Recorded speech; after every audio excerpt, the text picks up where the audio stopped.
All right. Hello, everybody, and welcome back to the podcast. Thanks for being here.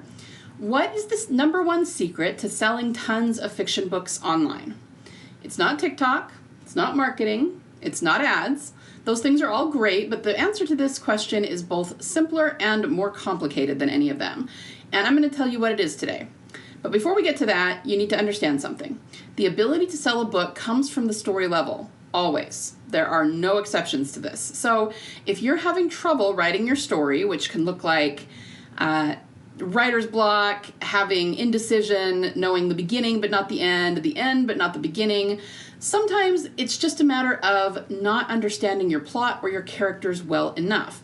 You haven't figured out what kind of story you're trying to tell, and that is just as important as what actually happens in the story.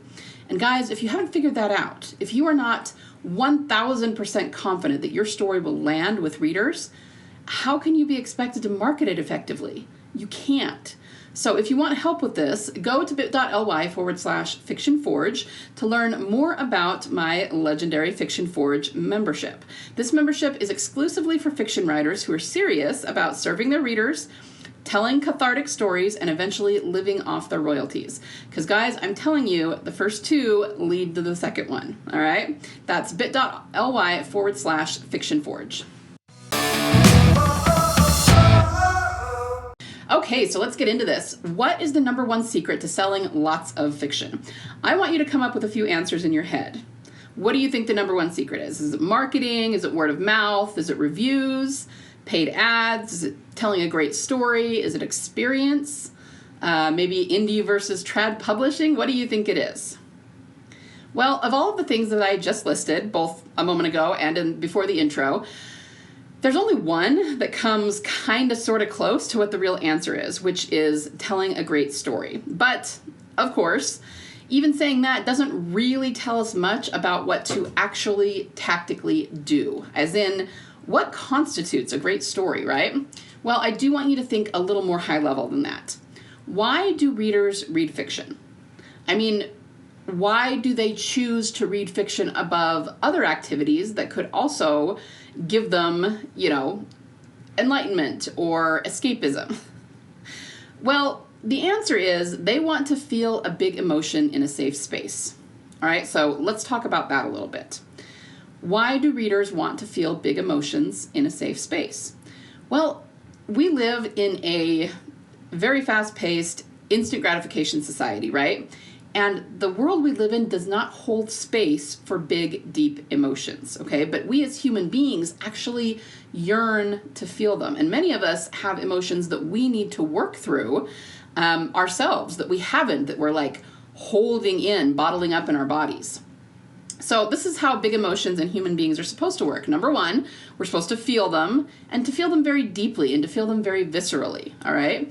Number two, we need to express them completely. And this can look like a whole lot of different things. It can look like an outpouring of emotion, such as tears or anger, right? It can also just look like stating what the emotion is, just very straightforward, saying this is how I'm feeling and being very honest about it. So you don't always have to, get mad and scream and punch a wall. Sometimes just stating the emotion, especially if you're talking to who or whatever it is that is angering you, is more than enough, okay? But we do need to release those emotions so that they are not stuck in our bodies. All right, so that's actually the number 3 step. We need to release these emotions. But we, a lot of times, don't do this because our society has trained us not to. We are told at every turn that big emotions are not a good thing, that we shouldn't be showing emotion outwardly, that there shouldn't be, making a scene. And we tend to be, if anything, kind of shamed and shut down for our emotions. And that's not a good thing because then we don't express them fully and they get stuck in the body. Well, fiction actually is really, really helpful for this. We are built to feel these emotions, and since this is discouraged, we yearn to feel them even more. And sometimes we yearn to feel them even if they aren't actually our emotions. We just yearn to feel emotions in general. And fiction has this unique ability to help us do that, all right? So if we have big emotions, especially big traumas, that are stuck in our minds, in our souls, and our bodies somewhere, we're really desperate on at least a subconscious level to try and get those unstuck.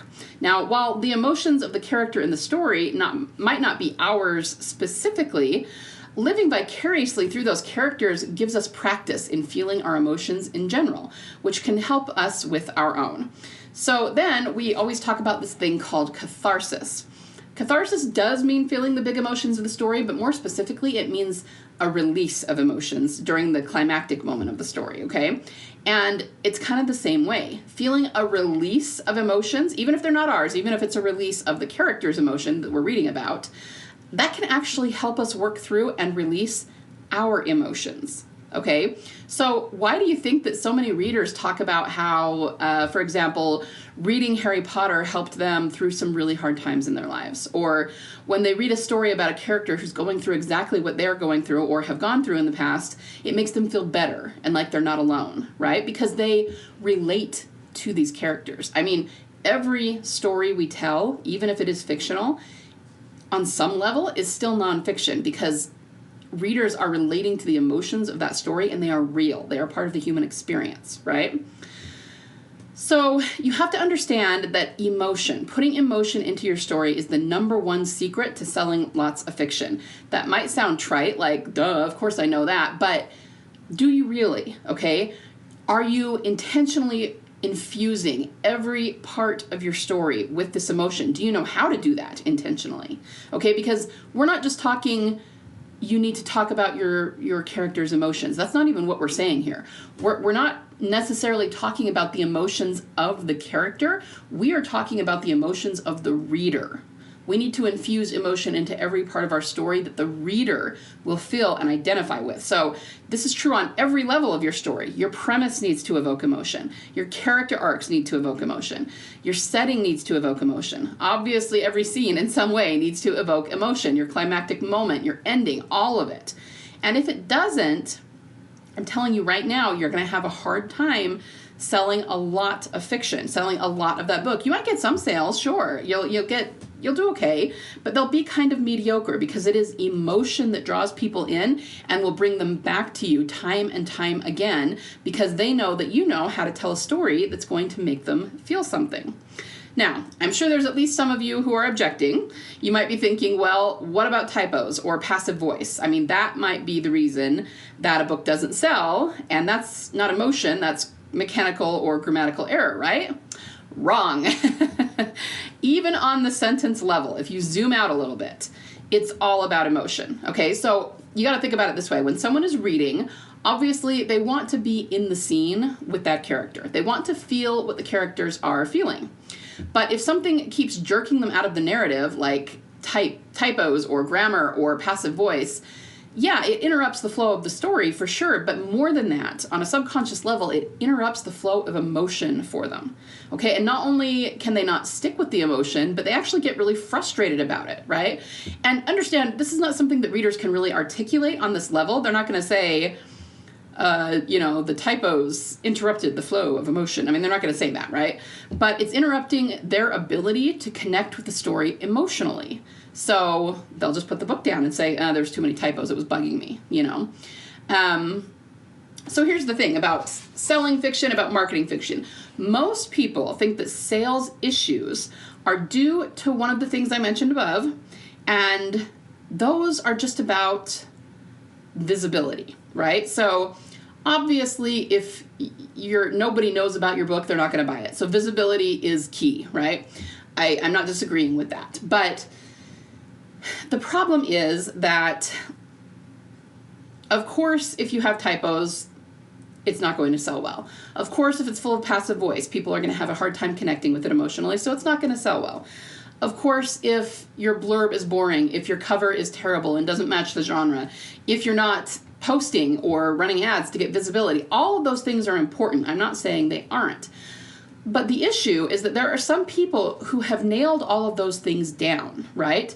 Their book is well edited, they have a really good cover, they have a decent blurb, and they're doing all the things. They're posting on social media, they're sending to their email lists, they're optimizing their Amazon keywords, they're running ads, and they still are not seeing the success that they would like to see.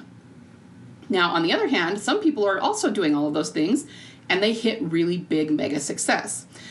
One of the genres that does this pretty regularly is romance, right? We all know that. Romance is a high-selling genre. So is mystery. Guys, that is not a coincidence. It's not just... You got to understand that is not happening in a vacuum, okay? Believe it or not, romance does not sell just because it's romance. And crime and mystery do not sell just because they're crime and mystery. I know that it seems that way, on the most obvious level when we're looking at it, because those are high-selling genres, okay? That's true. But when you dig down a little deeper, you've got to understand that emotion is still behind it. Romance readers, or I should say romance writers, naturally have to put a lot of emotion into their stories. It's romance. That's what it's about. Literally, the emotional storyline is the only one present in the entire novel, okay? So romance writers are just really good at infusing emotion into their story. They have to be. But if you can learn to do that in any genre, you will start to sell like a romance writer sells. You see what I'm saying? So sales issues are generally not due to visibility and, not being well written. I mean, okay, perfect example of this. 50 Shades of Grey. We all know when that was put out originally, when it was written and published, it was an indie novel that was published independently by the author, and it was not well edited. There are plenty of people who still remember reading that, or excerpts of it. I have actually not read the whole book, but I've read excerpts of it, and it was not well written. It had a lot of passive voice, it had a lot of typos, it had a lot of issues, and that book still went viral. Why? Because it made people feel something in a big way, right?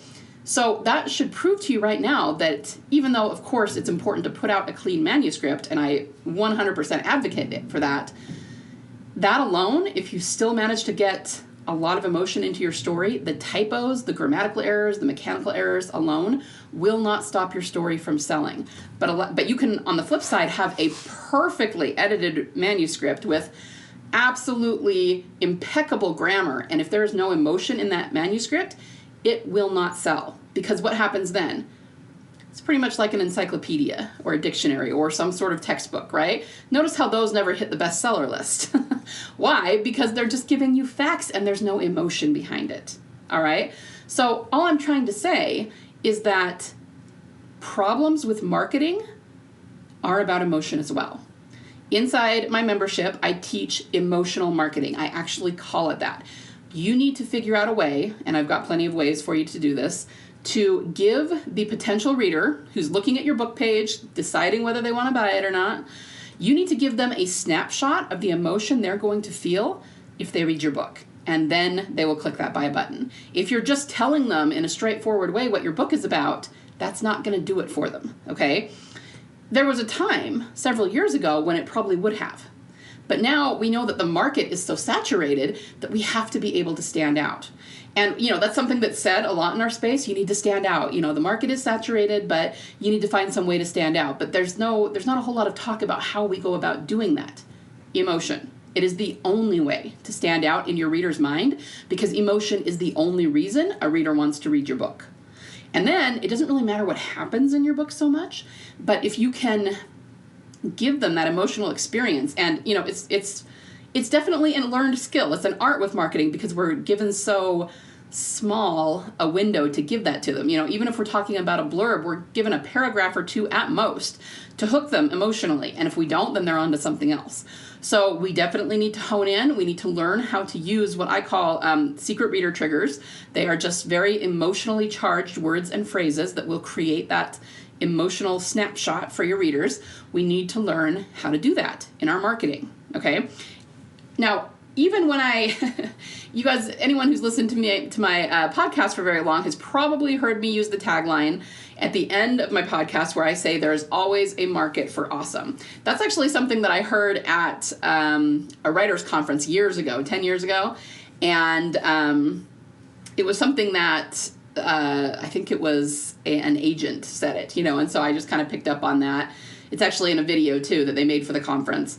And what constitutes awesome? That's great that there is always a market for awesome, because obviously if a reader thinks your book is awesome, then they're going to buy it. But what constitutes awesome? How do we measure that?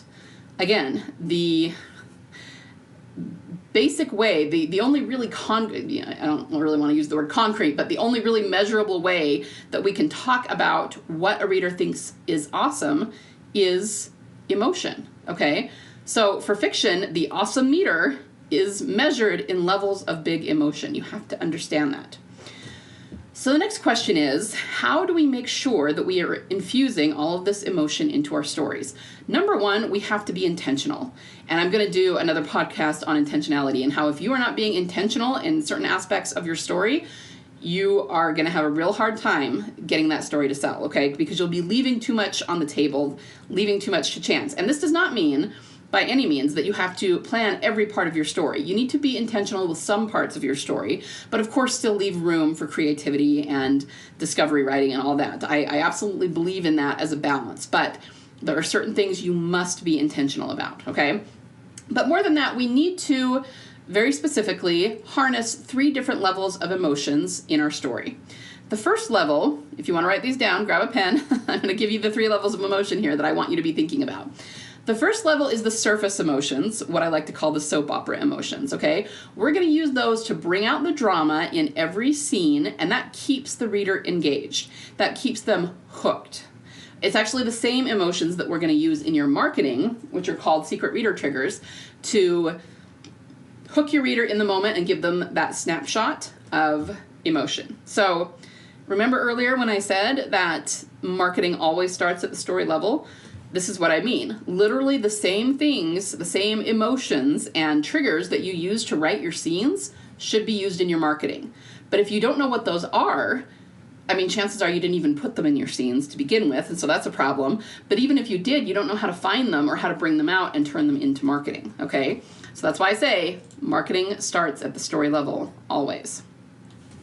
The second level of emotion is called emotions of the journey. This is what you're going to use to pull the reader through the book. Now, this is something you have to understand. Just the length and struggle of a journey to accomplish something creates emotion, all right? It's going to automatically engender emotion for anyone who is living through that journey or who is witnessing it. And your reader, as they're reading your story and living vicariously through your characters, should be doing both. They are both experiencing the journey and seeing the character go through it. Just that alone creates a ton of emotion, okay? Because we've been on the journey with them and we've seen their struggles. So you need to make sure you're harnessing this journey to create emotion at a second level. The third level of emotion is the internal arc, and you're going to use this internal arc specifically to manufacture catharsis for your reader. Now remember, I told you, you have to manufacture catharsis in order to make sure that you're giving the reader a satisfactory experience in reading your book. As long as you can do that, they will come back to your stories again and again, and they may even follow you across genres because they know that no matter what the story is about, you know how to tell a story that's going to make them feel something. And that is actually more important than what you put in your story specifically. Okay? So that's all 3 levels. You need the surface or soap opera level, you need the emotions of the journey, and you need the internal arc in order to manufacture catharsis. All 3 of those are very, very important. Here's the thing, guys. If you want to sell a lot of fiction, you need to learn to intentionally, there's that word again, infuse deep levels of emotion into every part of your story. That includes the plot, the internal arcs, the narrative, the scene progression, even individual scenes, the invisible elements of your story, and even marketing. So if you don't do this, you're going to have a very hard time marketing effectively, and therefore you're going to have a hard time getting sales.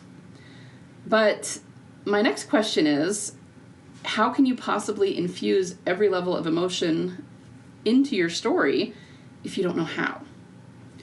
Well, that's what I teach inside my membership. So before I get into that, this is pretty much what I have for you today. I just wanted you to start thinking about the fact that you need to make your story very, very emotional on every level. So your takeaway for today, as you work on your current manuscript, your WIP, always be asking yourself, is this as emotional as it could be? Or how could I make this more emotional? Especially if you come to a scene and you say, this is feeling a little boring to me.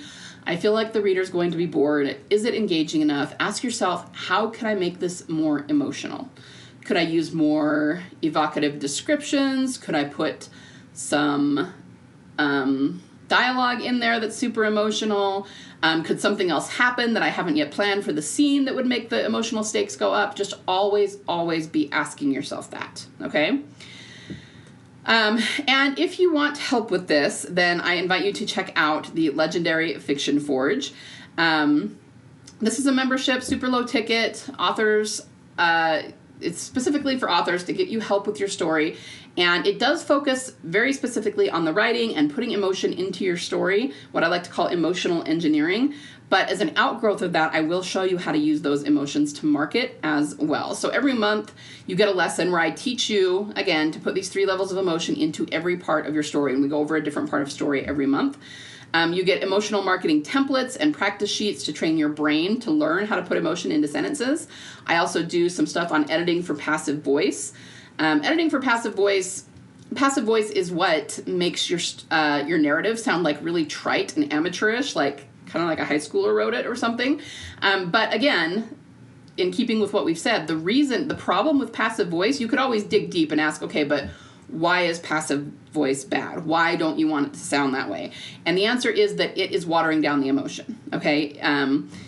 If you take a passive voice sentence and read it and it feels like you're having a hard time connecting with it, and then you get rid of that passive voice and read it again, it is so much stronger. It's not just tighter. It will be tighter if you're saying more and fewer words, but it'll also be stronger and it will give you more emotion to read it without the passive voice, okay? So that's also important. I also teach energetics to align you with your sales goals and your revenue goals, because you do need to align your energy if you want to reach those goals, and that's another big thing that we are missing in the author space a lot of the time. The other thing you get, though, is a community of authors. And I gotta say, the authors that are in there already are amazing. They are already supporting each other, and they are so excited about their stories and to get them written, and they care about getting them written in the right way so that the reader is feeling something. And it's just an amazing community that we already have in there. You also get 2 Q&A calls with me every month, so you can get your questions answered. And if you want group coaching, we have a way for you to do that and to work on your individual things, time permitting. So that's what you get every month, and it's, as of right now, it is $47 a month, which I joke is sometimes less than a gallon of gas these days. But if you're interested at all in learning how to infuse every part of your story with big emotions so that you can create more mega fans and get more sales, check out the Legendary Fiction Forge. You can do so at bit.ly/fictionforge. Remember, this is only for authors who are really serious about serving their readers through big emotion and eventually living off their fiction royalties. So if that isn't you, feel free to pass on that. But I do still hope that you will join me, either way, next time on the Fiction Author Business School podcast. On Thursday, we're going to be talking about what you need to know to figure out the theme of your story. So stay tuned for that, all right? Everybody have a wonderful week of writing. Go home and try to infuse more emotion into whatever it is you're writing. And remember, there is always a market for awesome. See you next time, guys.